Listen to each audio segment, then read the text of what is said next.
Selfish Heart with Shauna, and I'm very sorry I haven't made a video in a while. I know this will probably mess up my YouTube algorithms, and I apologize. I've had a lot going on the last couple weeks. I'm going to try to get back to a regular posting schedule. But anyway, this video, I present you my fiance Tony. He did another video on my channel of reviewing a wrestling comic that he read, which I'll link down below so you can go check out his other video. So this video is, it's called Get Your Spouse to Name the Book Plot. So I'm going to show him a book, and just based on the title and the cover, he's going to have to tell me what he thinks it's about. So we have 10 books here. So how many points do you think you're going to get? Lucky if I make 3. So 3, so that's your goal, 3?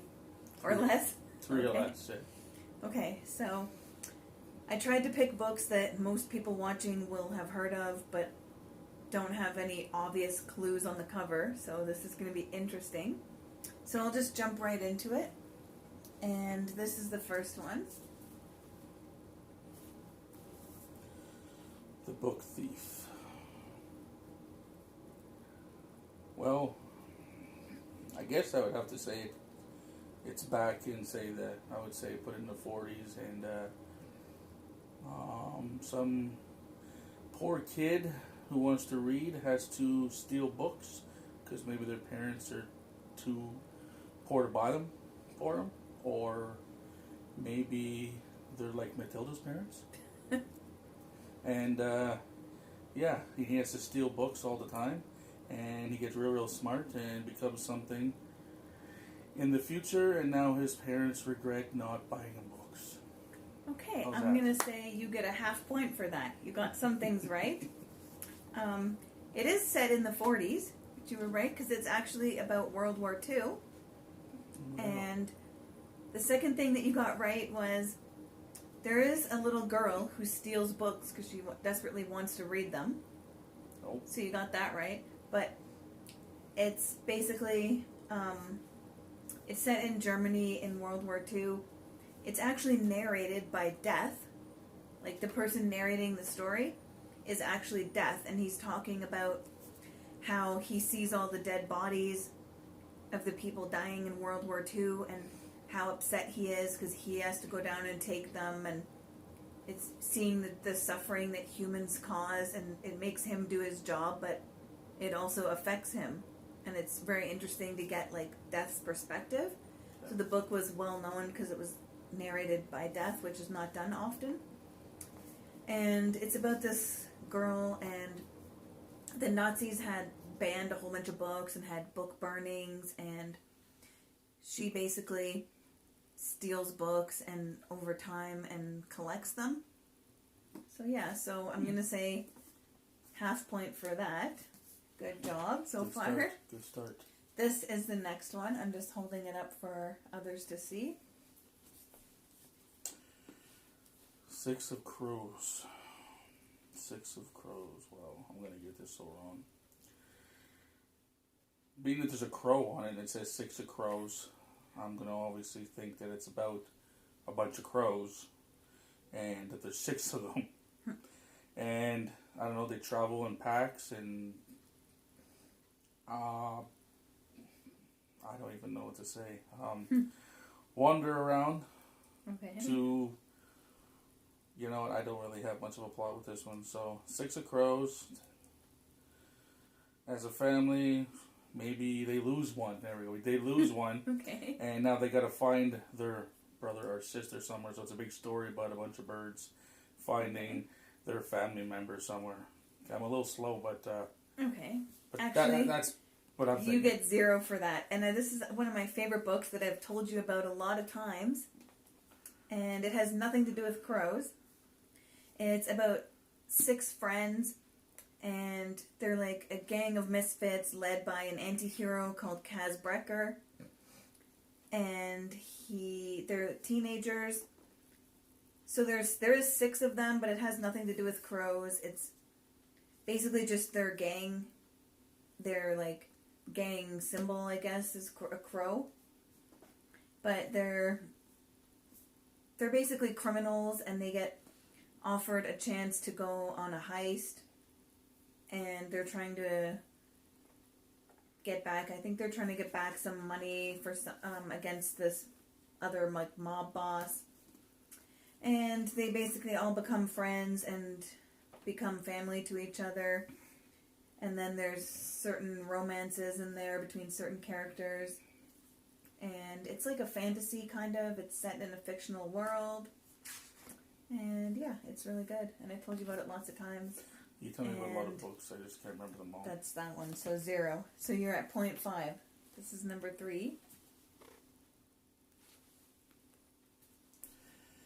Prince and the Pauper. Prince and the Pauper. Sorry, my eyes. So I'm going to assume it has something to do with royalty. To be honest with you, I'm just going to say it's Mark Twain. I probably have seen cartoons or heard of this before, but I have no idea. So we're just going to go with my imagination. I say there's a prince. Maybe he doesn't want to be a prince because he wants to go play and have, fun like all the other boys and girls. Okay. And he meets this one person that makes him want to do that, and he just basically wants to have a different life. And maybe he gets in a lot of trouble because of it, and then maybe I really don't know more than that. Okay. I think that's as far as my mind is taking. I'm right going to now. say you get a half point for this one. Oh. So, if anyone doesn't know, a pauper means like a poor person. So it's called The Prince and the Pauper. So there's these two boys. One is the crown prince, and one is just a pauper or a poor boy living in the town. They meet each other one day, and they realize that they look almost exactly alike. So they decide to kind of, as a fun little prank, to play a prank on their families to switch places for, I think, a day or for a short amount of time. Like the pauper is going to pretend to be the prince and go live in the palace. And the prince is going to pretend to be the pauper and go live with his family. And they kind of do it as like a joke. Like, let's see how this will go. And to experience the other person's life. But it teaches them a lesson. Like, they kind of realize that not to take their life for granted.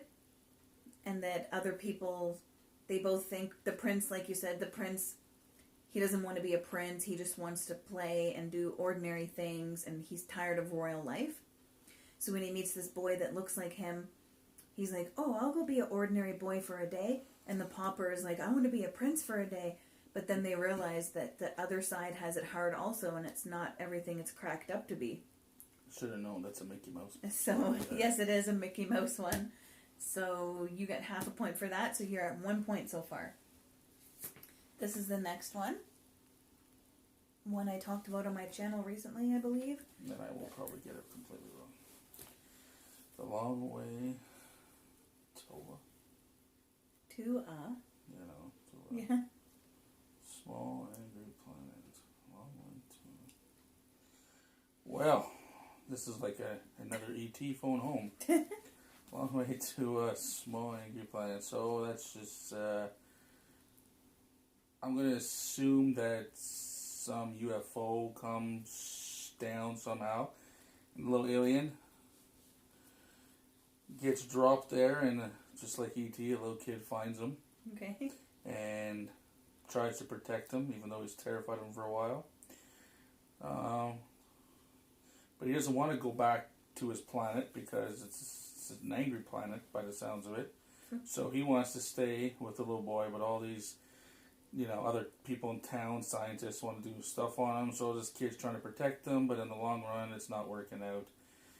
End of story is, I have no idea, but there's my big plot. No, sorry, you're wrong. Surprise, eh? No. It is about space, but you didn't get it close enough for me to give you a half point. There's no aliens. Actually, there is aliens in a way, but it's basically... It's like Firefly meets Star Trek, for anyone who knows what those are. It's like these people that are on a spaceship. Some are human, some are different alien species, and they're all working together as like a misfit crew, and they have a robot, like artificial intelligence, who runs their ship, and so they're just flying around, and it's the first one in a series, and it's about their adventures, how the different species interact on this spaceship and their journey, and yeah, that's what it's about. All right. And now we have 6 more. So that was number 4. So here's number 5. You're allowed to look in the inside on this one because that's technically part of the cover. And the cover and the title. Caravelle. Okay, well.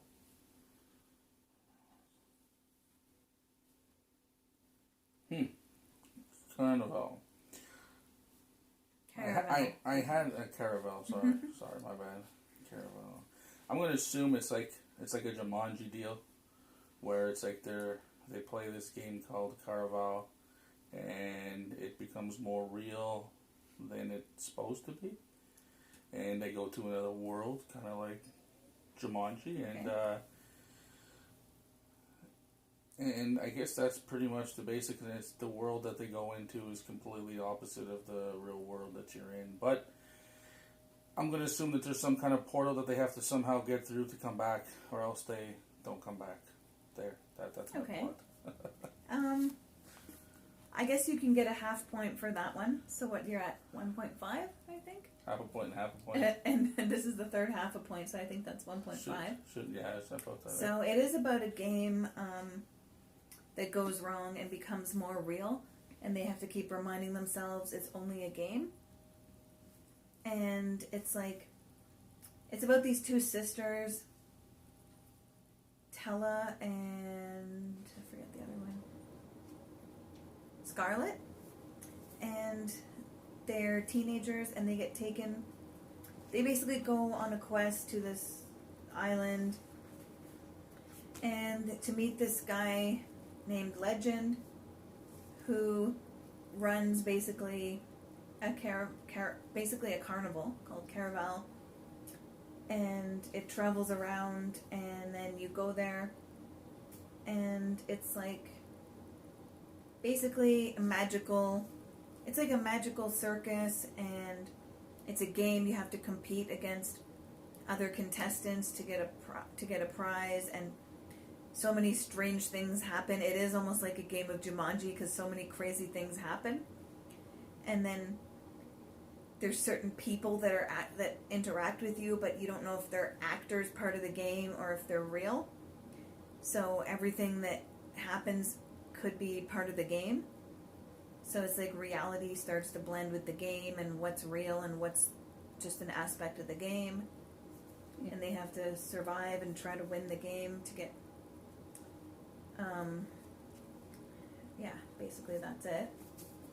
So you were similar when you talked about Jumanji and certain aspects of it, so half a point, so you're at 1.5. And we better speed this up a bit, or this video is going to be very long, so make shorter descriptions. Here's the next one. I'm just teasing. The guy travels in the snow, he's blind. That's what it is? No. You have to say something Snow real. blind. I'm going to assume it's like pretty much what I said. Let's just say, with the snow dogs and all that, let's just say the dog leading is blind, but his senses overpower his eyes, obviously, and people don't think he's a good lead dog anymore, so he proves them wrong. Snow blind, and he travels. Alright. Yeah. Probably way off, but that would be a cool story. Yeah, you got 0 for this one. But it would be a cool story. This is actually written by a guy from Iceland, and it was translated into English. Ragnar Jonasson.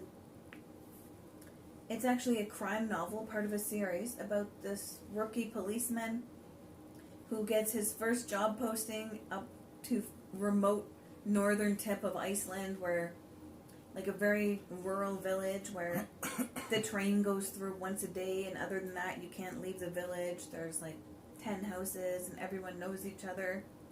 It's snowed in for like 6 months of the year. The road gets blocked. I remember this. So he gets sent up there because then they find a dead woman lying half naked in the snow.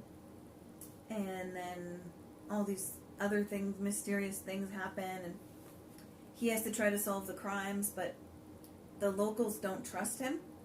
And nobody is telling him any facts or cooperating with him because he's an outsider. And there hasn't been an outsider in this village for years.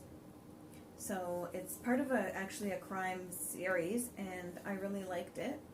So yeah, you get 0 for that one. It's called Snowblind because it's so snowy up there, and I guess he's like blinded for a while. He can't figure out the truth of what's happening, and yeah. I thought my descriptions were long. Uh-huh. This is the next one.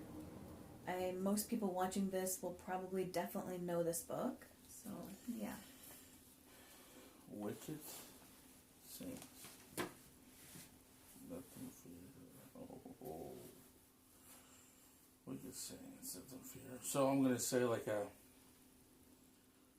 it's definitely a dark story. Wicked. I'm just keep repeating it. Maybe get my mind something here. You just say something. Okay. I'm gonna assume it's something to do with kind of like the devil and like heaven or something, the wicked and the saints, and it's a female version of maybe the devil instead of a male version all the time. So it's basically a war from heaven and hell, basically back and forth, and everybody has to fear her because she's probably the only one who can get into heaven, but be very, yeah. I don't have anything else to say. That will be it. All right. Short and sweet. And again, you're wrong. Sorry. So you're still at 1.5 out of 8. It is a very dark story. It's basically a gothic fairy tale. It's based on dark Russian fairy tales was what inspired it. It's about this girl. She's raised as kind of a nun, and she learns all about the saints. So she's raised in this holy order in like a convent, but she also has magic, and in this kingdom there's 2 different forms of magic. These holy people, they have magic that comes through their saints and their gods, so they wear like almost like rosary beads, and whenever they touch a certain bead, that they can pray to that god, and that god will give them powers. And her power is really strong. Like, she's very talented at using her powers. And then there's others in the kingdom that use blood magic, which is the prince, I think, and his family.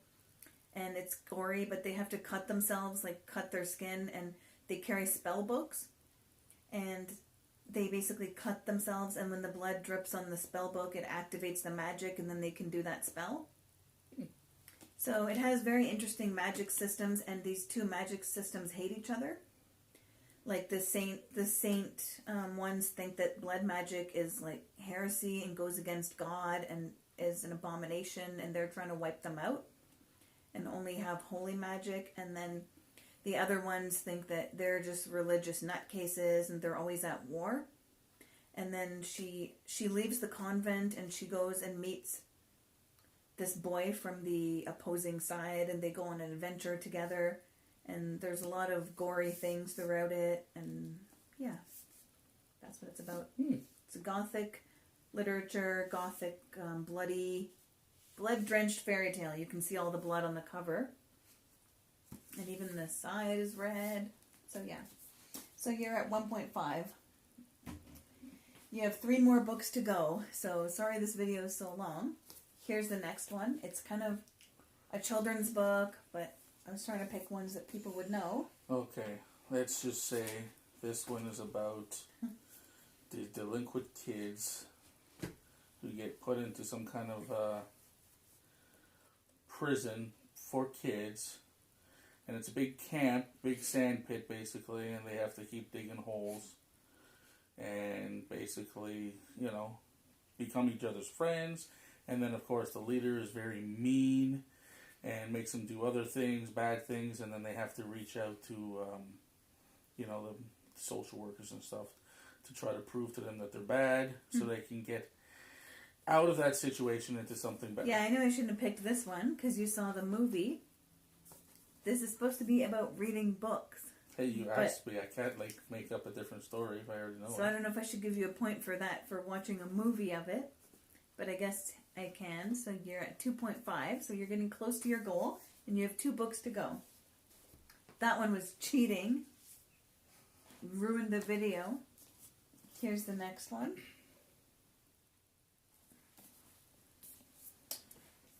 And just look at the cover also, and then tell me what you think it's about. I hope you get this message.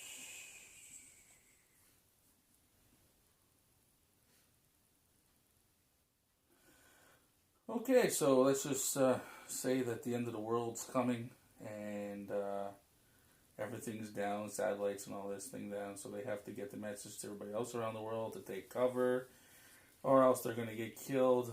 So we'll just say in the cover there's 3 people, so let's say it's 3, teenager kids. Teeny? Decide to come and try to save the world by somehow making something on a tower so the world can all get a message, at least one, to save the world. There's my big imagination. You get 0.5 for that, so you're at 3 points, so you got your goal. You were close. I know I told you about this one also. The beginning was very good. The ending disappointed me. It is like a futuristic novel about the end of the world. And it starts where these aliens are contacting Earth. Basically,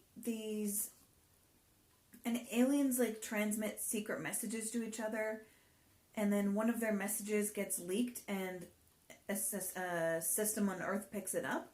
So Earth gets receives a message from aliens that we weren't supposed to get, and it's basically the message says that the aliens are going to destroy Earth in 8 days. And the reason for that is you can see the aliens have this kind of grand jury, and it's made up of I think 12 or 13 different people, if you want to call them people, and they judge other species based on their crimes.